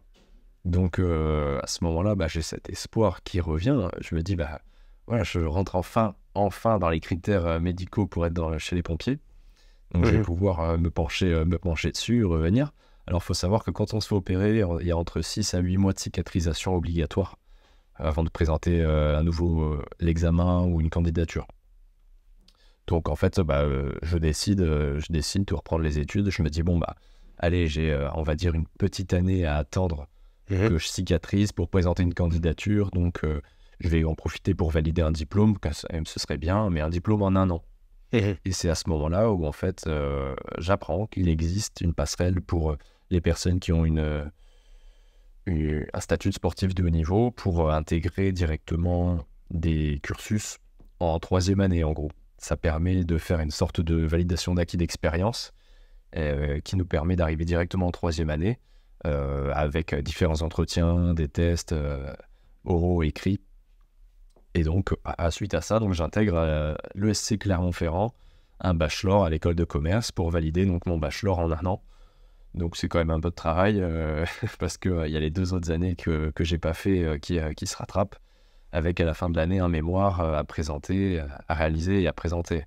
Et donc cette reprise d'études se passe très bien. J'appréhendais beaucoup parce que, comme je le disais au début du podcast, je suis vraiment pas quelqu'un de scolaire et j'avais besoin d'avoir une approche, une pédagogie qui soit pas adaptée, mais où les intervenants soient sensibles à mon passé. Et en fait, justement, ce programme permettait, entouré d'autres professionnels qui faisaient une reprise d'études, permettait d'avoir une approche plus professionnelle avec un retour sur expérience, des différentes expériences professionnelles de chacun. Donc, c'était très enrichissant aussi de pouvoir partager ces échanges-là.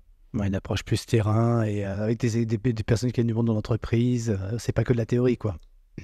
Ouais, exactement. Plusieurs ateliers, vraiment des retours d'expérience. Qu'est-ce qu'on pourrait améliorer ou changer comme process dans ton entreprise qui a un problème. Donc Ça, c'était une approche vraiment pour moi qui était importante. Et c'est ce que j'ai justifié et expliqué d'ailleurs lors des entretiens au jury, hein. Parce que j'avais fait que 1 an du coup au niveau professionnel, donc c'était important pour moi aussi de défendre comme quoi j'avais les compétences pour valider ce bachelor en 1 an. Ouais. Donc tu passes cette petite année pour obtenir ton bachelor, tu bosses comme un dingue et tu y arrives. Et le rugby, les pompiers, comment ça se passe en parallèle? Alors à cette période-là, donc j'ai repris le rugby, mais vraiment en amateur. C'est vraiment voilà, pour moi je suis plus à la recherche de performance, je suis plus à la recherche du haut niveau. C'est vraiment retrouver un club. J'ai eu du mal d'ailleurs, hein, mais c'est vraiment retrouver un club où les amitiés sont plus fortes que le jeu sur le terrain, on va dire.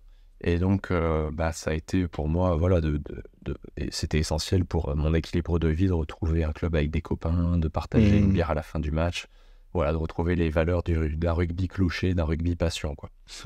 Et donc à ce moment-là, quand je fais mon bachelor, je prends énormément de plaisir dans ma reprise d'études. Je me plais énormément.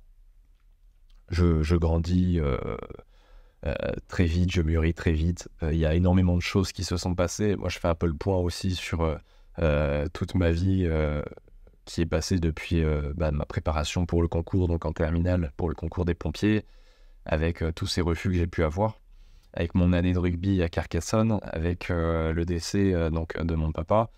Et je fais le point et je me dis, en fait, au final, j'ai envie de continuer dans ce que je fais, là, dans ce que je fais dans cette reprise d'études. Et j'ai plus forcément envie de ce que j'avais envie quand j'avais 18 ans. J'ai plus forcément envie de retourner chez les pompiers de Paris, de me confronter à ça. Pas parce que je fuyais une réalité ou une difficulté, parce que forcément, quand j'étais prêt à 18 ans, je l'étais aussi à 23, mais j'ai eu vraiment cette prise de conscience d'être là au bon moment où il fallait. Mon passage à l'armée m'avait aussi bien servi de leçon. Et c'est là où je me suis dit, au final, pourquoi pas essayer d'avoir une activité de pompier, sapeur-pompier volontaire, mais en continuant donc mes études, parce qu'au final, pour l'instant, ça me plaît ce que je fais, donc pourquoi arrêter là? Et donc c'est pour ça que j'ai continué donc, sur un master, mais finalement je suis parti de Clermont-Ferrand, je suis arrivé à l'EM Lyon pour un master en management. Et là, pareil, j'ai fait un cursus pour les professionnels, donc la moyenne d'âge dans ma classe était 40 ans, donc avec des professionnels qui sont déjà managers, qui managent 20, 30, 40 personnes. Donc c'était aussi une très très bonne approche. Ça m'a permis aussi de gagner encore en maturité. Et puis j'ai commencé mon activité donc, de sapeur-pompier volontaire, enfin après avoir été formé ou autre. Et donc j'ai réalisé, après mes formations, ma première garde est arrivée 5 ans après le début de ma préparation pour les pompiers, quoi. C'est chouette ce parcours de vie parce que bon, déjà d'une, t'as pas oublié ton rêve et tu l'as atteint, même si c'est pas dans l'excellence des sapeurs à Paris, mais pour autant tu es dans la même pratique. Et à côté de ça, le rugby a pris une autre dimension, plus plaisir, mais tu l'as pas perdu de vue et t'aimes toujours autant le rugby. Et finalement, il y a un petit peu ce retour aux sources peut-être. Alors je sais pas, je suis un très mauvais psychologue, mais au travers de ce que tu nous partages, est-ce que finalement, la question est très mal posée, je te prie de m'en excuser, mais est-ce que finalement papa et maman n'avaient pas raison? Les études finalement c'est pas si mal que ça. Quelle est ton analyse? Alors je pense qu'il y a un bon compromis parce que les études telles que je les connaissais, c'était pas pour moi et j'en suis conscient, et c'est ce que je leur ai avancé dès que je suis parti faire du rugby ou autre. C'est que si j'avais fait une continuité d'études directement après le lycée, je sais que j'aurais profité de la vie étudiante, j'aurais pas validé mes diplômes, j'aurais perdu rapidement espoir dans ce que je faisais, j'aurais très très rapidement arrêté. Là, j'avais vraiment, pendant mes années lycée, ce besoin d'être dans la vie professionnelle, de me confronter à quelque chose, de gagner en maturité, et c'était essentiel pour moi, quoi. Et derrière, c'est la réflexion que j'ai pu avoir, et c'est d'ailleurs le petit message que j'ai passé à ma mère quand elle est venue à ma représentation là, pour le talk il y a 2 semaines. Je lui ai dit, voilà, au final, vous m'avez toujours dit que le rugby, c'était pas pour moi et qu'il fallait que je me concentre sur les études. Et au final, après mon passage sur scène, après l'obtention donc, de mon master à l'EM Lyon, voilà ce que le rugby m'a apporté en fait. Et c'était pour moi le plus beau cadeau aussi que je pouvais lui faire, de lui dire, voilà, au final, j'ai fait les deux, mais j'ai fait dans le sens que moi je souhaitais. Et au final, voilà le cadeau que ça a apporté. Voilà, c'était vraiment cette notion-là. Et qu'est-ce qu'elle t'a répondu? Bah forcément, elle avait les larmes au bord des yeux et elle était fière, quoi, parce que par rapport à tout le parcours sur lequel elle m'a accompagné de proche ou de loin, elle a pu voir les nombreuses difficultés, l'ascenseur émotionnel tous les 3 mois et de voir qu'au final, l'issue est positive et au final, je ressors avec tellement d'enseignements que si c'était à refaire, je le referais dans le même sens. Mais ça, c'est sûr et c'est évident. Donc, je suis vraiment satisfait des choses dont elles se sont passées et qui m'ont fait grandir sur tous les points, ouais. Quel enseignement tu as envie de partager par rapport à ça? Alors, chacun peut entendre aussi ce qu'il a envie d'entendre déjà d'une par rapport à son propre parcours, faire sa propre analyse. Mais toi, si tu avais finalement quelque chose à partager, non pas aux enfants, tu vois, qui ont un rêve, parce que les enfants sont, voilà, ils sont ce qu'ils sont, mais t'as les parents qui sont aussi ce qu'ils sont et qui sont peut-être plus matures, plus à l'écoute, plus en compréhension et peuvent prendre une posture aussi d'acceptation. Qu'est-ce que tu auras envie de partager aux parents qui voient un enfant qui sait pertinemment ce qu'il veut, mais que c'est pas la vérité parce que voilà, je rêve d'être ceci ou cela. Mais les parents qui veulent protéger, qui veulent sécuriser, quel est le bon conseil à donner aux parents dans ces cas-là? Toi, demain, tu seras papa, tu t'aspires peut-être à l'être. Tu auras un autre regard sur ton enfant et qu'est-ce que tu feras différent que tes parents n'ont pas fait avec toi? Ou peut-être que tu feras exactement pareil d'ailleurs. Je pense qu'il faut, en tant que parent, savoir écouter vraiment les aspirations de son enfant. C'est un rôle pas évident parce que on a besoin à la fois de sécurité, d'être en confiance. C'est vrai que quand on nous dit, quand ton enfant te dit, bah voilà, je vais faire du sport, de la musique, ça peut être beaucoup moins parlant pour certaines personnes. Et je pense que le tout, c'est pas de se voir soi-même dans la vie de son enfant, mais c'est de savoir l'accompagner dans son projet pour le cadrer et le sécuriser un maximum. Le problème ne doit pas être de faire du sport ou de faire des études ou de faire autre chose. La problématique d'un parent doit être de pouvoir accompagner son enfant dans les meilleures conditions possibles lorsqu'il est persuadé, lorsqu'il est sûr de ce qu'il veut faire. Forcément, si, comme tous les enfants, il y a énormément d'envie, énormément de choses que l'enfant a envie, il faut arriver à cadrer celles qui sont plus réalistes et celles qui sont plus utopistes. Mais vraiment de prendre conscience de cet environnement et si l'enfant est motivé par quelque chose et vous le faire sentir sur plusieurs fois, plusieurs années, plusieurs mois, il y a des choses qui font sens avec, je sais pas, des classements, des sélections ou autres. Et il faut aller dans son sens et l'accompagner dans sa démarche. Je pense que c'est ça le plus important.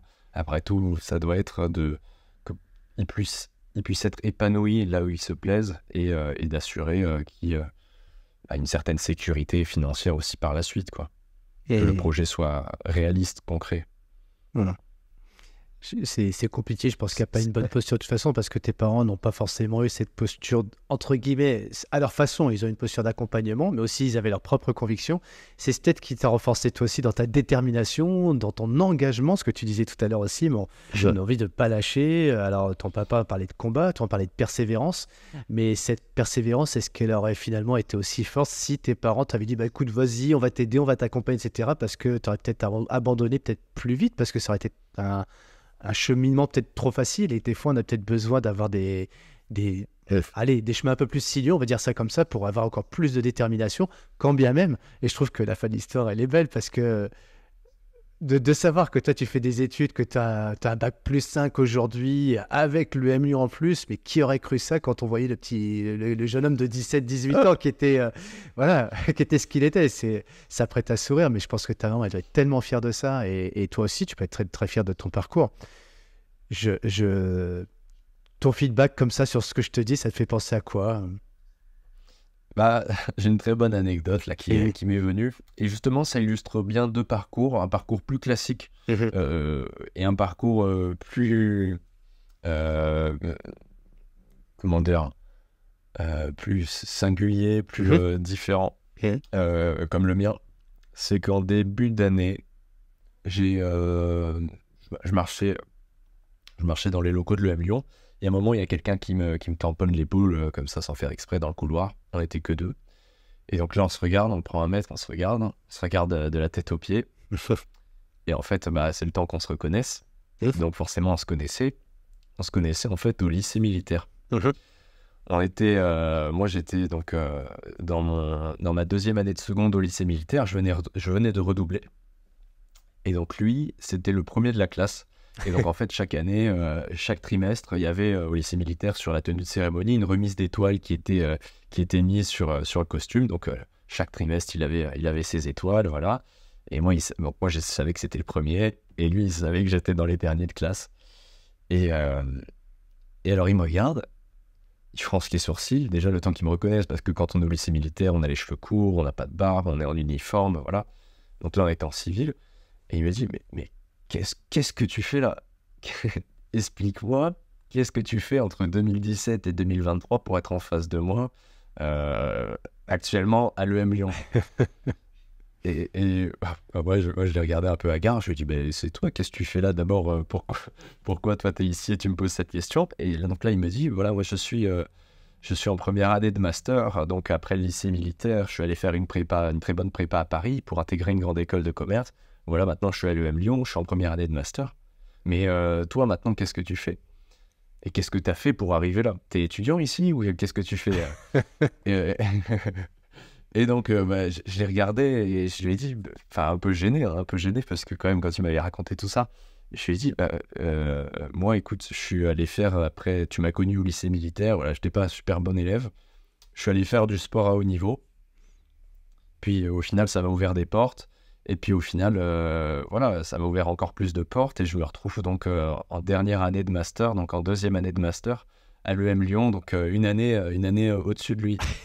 Et il me regarde et il se décompose. Et il avait du mal à comprendre, en fait, toutes les opportunités que j'avais pu avoir, les portes qui s'étaient ouvertes. Donc, voilà, par rapport à ce que tu me disais, ce feedback, ce serait cette anecdote avec vraiment deux parcours, un parcours plus classique et un parcours plus singulier. Et qu'au final, voilà, qu'il y ait parents ou non derrière, c'est une force de mentalité à développer et qui ouvre des opportunités et au final, voilà, qui permettent d'ouvrir des portes exceptionnelles parfois. Mais ouais, c'est un excellent pied de nez à la vie qu'on vient de partager avec toi parce que moi j'ai noté une chose super, ça me ramène un petit peu à Mehdi que j'avais interviewé il y a très longtemps maintenant pour le podcast, qui avait fait comme toi le même parcours, judoka, et il disait cette phrase toute simple: si tu as un rêve, le lâche jamais à l'esprit et fais tout pour l'accomplir, et surtout, dis-le aux autres que tu as ce rêve-là. Parce qu'un jour, il y a peut-être une personne, peut-être comme Valérie, toi c'était ta Valérie à toi, qui va t'entendre et qui va te connecter avec la bonne personne pour te permettre d'atteindre ce rêve. Donc en fait, quand bien même à côté de ça, tu as 99% des gens qui vont être des détracteurs, ou 95%. Donc finalement, ce petit pourcentage de personnes qui peuvent te mettre en connexion, te mettre sur des opportunités, c'est ce que tu viens de nous dire, ça vaut le coup quelque part d'avoir ses envies, ses rêves et de ne pas les lâcher, quand bien même. Et c'est ça le pied de nez que je trouve intéressant avec toi, c'est qu'à la fin, le rêve, je ne l'ai pas accompli tel que j'avais imaginé, mais ça m'a permis d'aller peut-être plus vite sur ce parcours académique, là où personne ne m'attendait, parce que j'étais peut-être pas fait pour ça. Mais il y a d'autres façons de pouvoir atteindre un bac plus 5, en tout cas un master 2, et on vient qui plus est dans une école, allez, il faut se le dire quand même, une école assez prestigieuse, hein, le MLU, on parle d'une école quand même prestigieuse, et voilà, je pense que lui, comme peut-être d'autres personnes qui le connaissaient, peuvent être très très surpris de premier abord, mais en même temps, quand on entend ton parcours, surtout fier de pouvoir ressentir toute cette énergie que tu as développée pour non pas atteindre le rêve initial, mais parfois on en découvre d'autres en cours de route. Dans 7 ans, en 2030, on fêtera du coup ton aboutissement. C'est celui de pouvoir travailler dans le monde du sport parce que visiblement ça t'anime énormément, cet état d'esprit, la camaraderie aussi. Tu as beaucoup parlé de camaraderie. J'ai bien aimé aussi le rugby de clocher avec toutes ces valeurs. S'il y a allez, on va pas être en 2030, mais l'année prochaine, 2024, pour toi, c'est quoi? On est dans un an. Allez, on va dire on aura Noël 2024, pas Noël 2023, 2024. Il y a quoi c'est quoi le beau cadeau que tu te fais à toi? Que tout, là, tu dis, ouais, je suis content, je me suis fait un beau cadeau, je peux l'ouvrir maintenant. En fait quoi? C'est-à-dire un beau cadeau physique ou Ah, mais tu l'as réussi, tu vois, physique ou autre. Tu t'es dit, je m'étais fait un. Alors, tiens, je vais te dire autrement. Tu t'imagines que tu te fais un cadeau à toi dans un an. Le plus beau cadeau que je pourrais me faire, ce serait quoi? Et tu l'ouvres l'année prochaine, enfin, tu l'ouvres, tu vois, tu te rends compte que dans ta vie, ça y est, c'est déjà là, quoi. Ce serait quoi le cadeau que tu as envie de te faire dans un an? Professionnel, matériel, ce que tu veux, voyage, j'en sais rien. Un truc à réaliser, tu vois.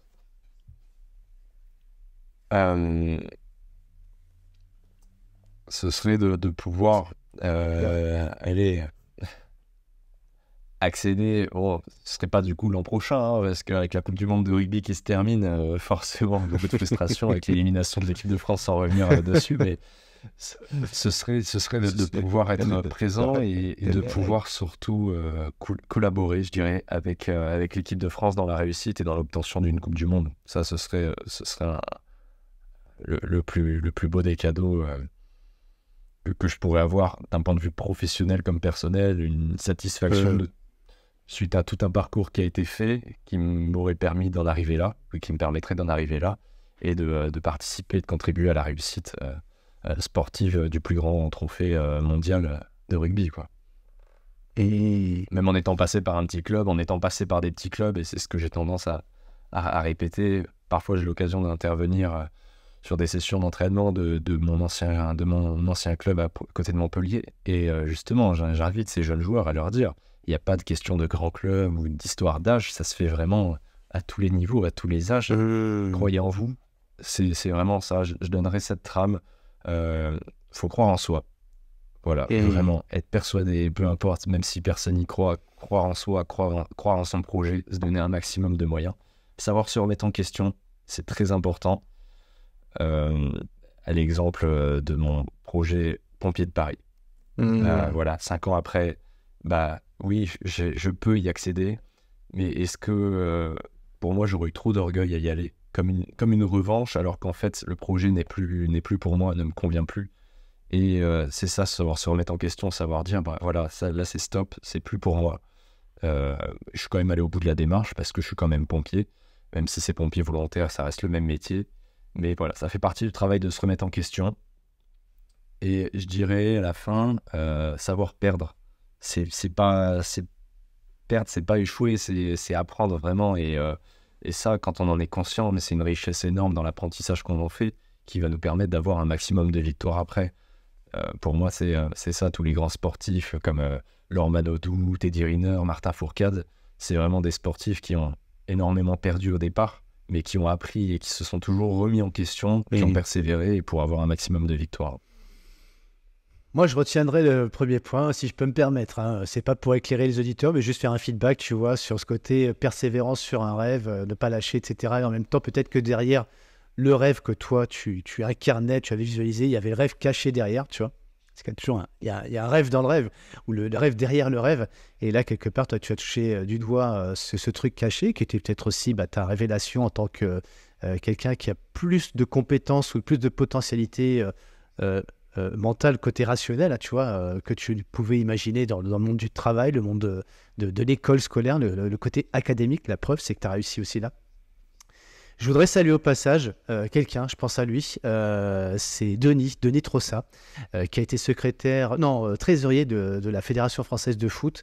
Et au travers de ce que tu dis, je me dis peut-être, je me vois créer un pont entre toi et lui. Il était là la soirée, hein, à l'EM Lyon d'ailleurs, il était là, Denis, mon cher Denis. Et pourquoi je te parle, je vous parle de Denis Trossa, parce que quand il a été trésorier donc, de la Fédération française de foot, attention, hein, c'est quand même plein d'enjeux, plein de responsabilités financières, politiques, et surtout, une que je trouve très intéressante, c'est qu'il n'a jamais oublié, au travers de ce mandat, de pouvoir faire briller le football, mais le football, non pas tel qu'on l'imagine à la Fédération française de foot, c'est le football des villages. Et c'est ce que tu disais, tu vois, et je trouve ça très inspirant, en tout cas plein d'enseignements de pouvoir dire au travers de ce podcast que le sport, c'est pas juste ce qu'on voit à la télé, le sport, c'est pas juste les médailles, le sport, c'est aussi c'est ce que tu as vécu toi à Cahors, et qu'il faut surtout pas oublier, parce que derrière des grandes fédérations, il y a surtout du local, il y a des campagnes, et c'est pas juste comment dire, c'est pas juste un terrain, c'est toute une vie locale qui s'est un petit peu perdue avec le Covid aussi, parce que le confinement, les gens finalement ont oublié un petit peu ce don de soi pour un club local, mais malgré tout, les grandes fédérations comme le rugby aussi contribuent à ce sport local. Alors peut-être plus à Cahors qu'à Amiens, mais en tout cas, c'est grâce aussi à ces instances, à ces fédérations qu'on peut aussi faire vivre le sport de clocher, le sport de village, et qu'il y a aussi des associations et qu'il y a des gens derrière tout ça. On peut les saluer tous, ceux qui se passionnent pour leurs enfants et pour cette vie qu'il y a dans nos villages. Et je profite de ce que tu me dis pour faire un lien là-dessus, et je te connecterai d'ailleurs avec Denis, parce qu'il pourra peut-être aussi te partager lui son vécu en tant que un représentant d'une fédération pour justement apporter ce que toi tu pourras apporter peut-être au sein de la fédé de rugby. Et peut-être, tu sais, je ne sais pas si tu sais, mais au jour où on se parle, il y a un poste qui est vacant là-bas, c'est notamment le directeur général de la Fédération française de rugby, donc va savoir, hein. Peut-être que si c'est pas pour aujourd'hui, ce sera pour demain. Mais c'est tout ce que je peux te souhaiter, en tout cas, Joachim, de pouvoir contribuer à ce que tu évoques dans ta passion, que tu nous as bien partagé aujourd'hui. Persévérance, les rêves, aller au bout de ses idées, et puis aussi faire preuve de flexibilité, s'adapter. Je te remercie pour ça. Je te laisse le mot de la fin. Si tu devais t'adresser à tous ces petits jeunes là, qui sont sur les terrains de rugby et qui s'éclatent, qu'est-ce que tu as envie de leur dire ? Prendre du plaisir un maximum, parce que c'est vraiment les meilleurs souvenirs, les meilleurs plaisirs. C'est vraiment ceux quand on est tout petit, comme je le racontais, où on gagne tout, on est avec une équipe. Voilà, bon, les règles, c'est pas vraiment ça, mais voilà, c'est vraiment avant tout le plaisir sur le terrain, dans les victoires, même dans les défaites. On peut retrouver énormément de plaisir quand même pour se construire tout un mental, tout un état d'esprit d'équipe. Et puis voilà, pas perdre de vue son objectif, arriver à faire à progresser en équipe, mais à la fois de manière individuelle à côté, soi-même, s'imposer une certaine rigueur. Et se remettre en question, encore une fois, ça fait partie avec croire en soi et croire en ses rêves. C'est vraiment les deux axes, les deux aspects sur lesquels j'axerai ma réflexion pour ceux qui nous écoutent. Ouais. Et si les parents ont peur de ce que tu dis, en fait, derrière cet enfant qui a des passions et qui a des rêves se cache peut-être potentiellement un bac plus 5. Et ça peut les rassurer, c'est ce que tu as, c'est ce que tu nous as partagé aujourd'hui. Exactement, il n'est jamais trop tard pour revenir sur le souhait des parents. Au parcours en est un bon exemple, ça peut satisfaire tout le monde. Et voilà, merci Joachim, à bientôt. Et puis je te souhaite vraiment une pleine réussite pour la suite. À très bientôt Joachim. À très bientôt, merci. Merci à tous d'avoir écouté ce nouvel épisode Champion de ma vie. Si vous souhaitez entrer en contact avec nous, vous êtes les bienvenus. Chez Champion de ma vie, on aime les rencontres, on aime les opportunités. N'hésitez pas à noter et partager ce podcast autour de vous. Envie de partager un commentaire, n'hésitez pas, on répondra à chacun d'entre eux. On est là pour vous aider à atteindre vos objectifs et on vous souhaite un maximum de motivation et on se retrouve dans 2 semaines pour un nouvel invité. À bientôt.